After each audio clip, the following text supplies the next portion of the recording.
والضحى والليل إذا سجى ما ودعك ربك وما قلى وللآخرة خير لك من الأولى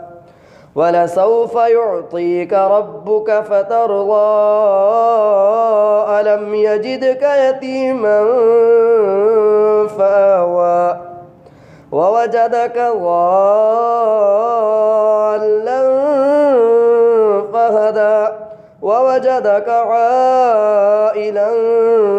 فأغنى فأما اليتيم فلا تقهر وأما السائل فلا تنهر وأما بنعمة ربك فحدث.